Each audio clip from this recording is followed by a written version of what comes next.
Hey guys, Julian here. Today I'm going to be showing you how to do some granular synthesis techniques using Ableton's Max for Live Granulator 2 or Robert Henke's Max for Live Granulator 2, whatever it is. The link for this device is in the description. It's free. You can just download it, and I'm pretty sure with Ableton 10, Max for Live came for free, I think. I'm not sure because I had it before I got Ableton 10, but you should be able to open it as long as you got Ableton 10 is what I'm saying. So, to start off with, what is granular synthesis? Well, what granular synthesis is essentially, like a granular synthesizer is a sampler. And what a sampler does, right, is you put a sampler in it, you play a key, and it plays back at whatever pitch you play the key at. It just goes from start to finish, right? What a granular synthesizer does, is it plays the sample, but it plays like random parts from throughout the sample, if that makes any sense. So I'll show you. I'm going to drag in. I have some samples prepared, and I have this little thing at the end I'm going to show you. But I have some samples prepared. Let me drag in this bass sample, and I'll show you what I'm talking about. So if I turn the spray knob up, I'm going to explain all this in a second. You'll see what I'm talking about. You see all those lines moving around? That's like where it's playing on the sample. So it's a pretty cool idea because you can really make some interesting sounds, and you're essentially just working with like, pretty basic sounds to start off with, like this completely without the granular synth sounds like this. And then when you put it in here, you get all that kind of cool stuff. So how exactly do you use this thing? So it's mostly about 3 knobs, and what these 3 knobs are the grain, the file position, and the spray. So what the grain is, I'll show you. This little yellow thing in the middle is the file position. I'll just show you that first. If you move this around, it moves around like where on the file you start from. You can also just move it around by clicking. It's really up to you.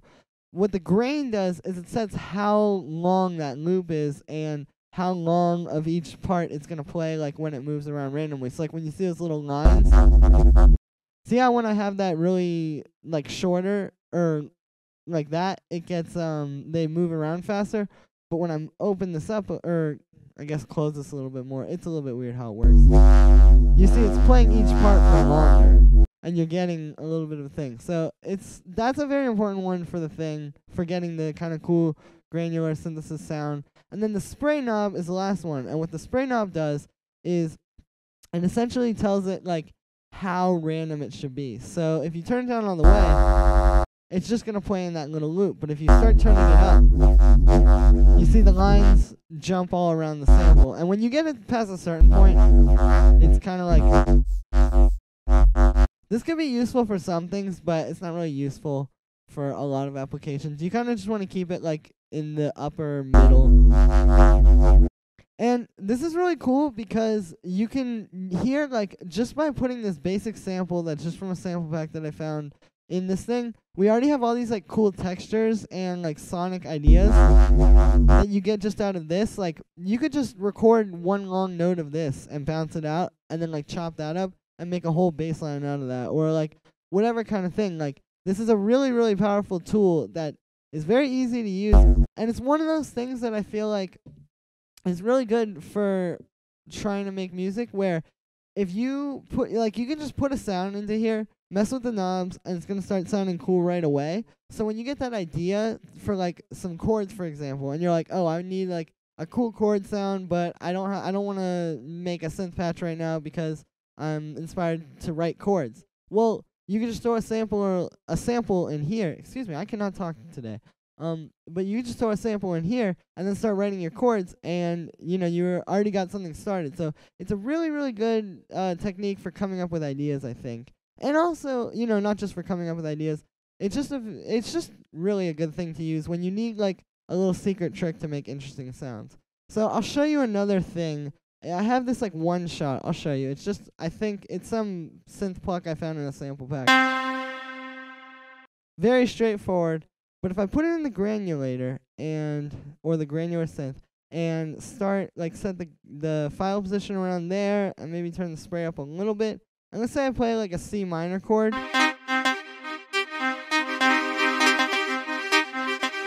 you can hear what that's doing. It's playing like all throughout the sample, and it sounds really, really cool.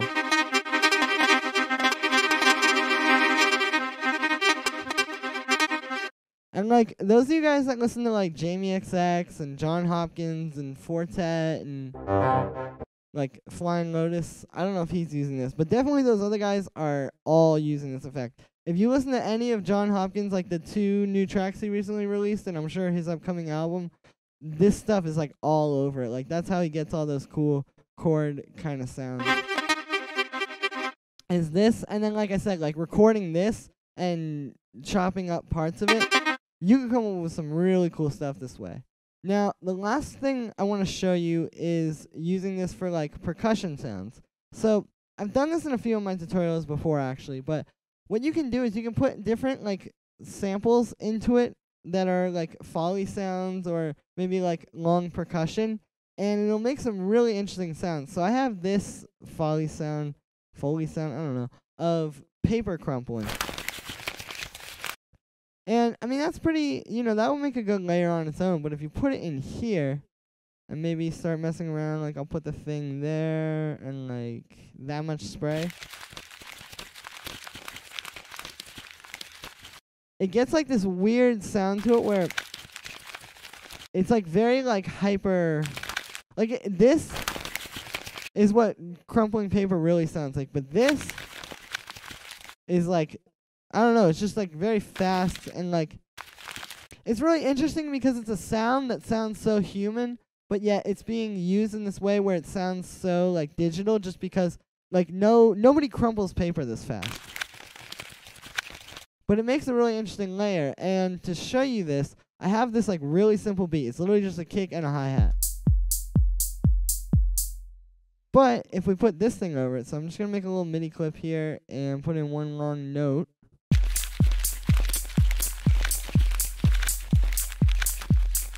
There's like a whole techno track right there. No, I'm just kidding. But you see, like, you can add so much more depth to your sounds this way. And you don't even have to just use this as percussion either. You could, like, I mean, there's a lot of, like, ways you could use this. You could, like, layer this with some chords or something. I don't know, but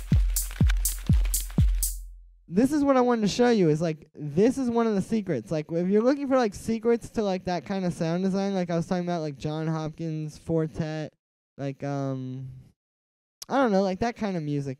This is one of the things those people are using, and they're using it very effectively. And hopefully in this tutorial, I showed you how to use it effectively. So let me know what you think in the comments. Like this video, share this video if you really want to help me out. Subscribe.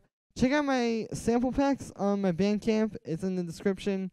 And thank you very much, guys. I will see you again tomorrow for another tutorial. Peace.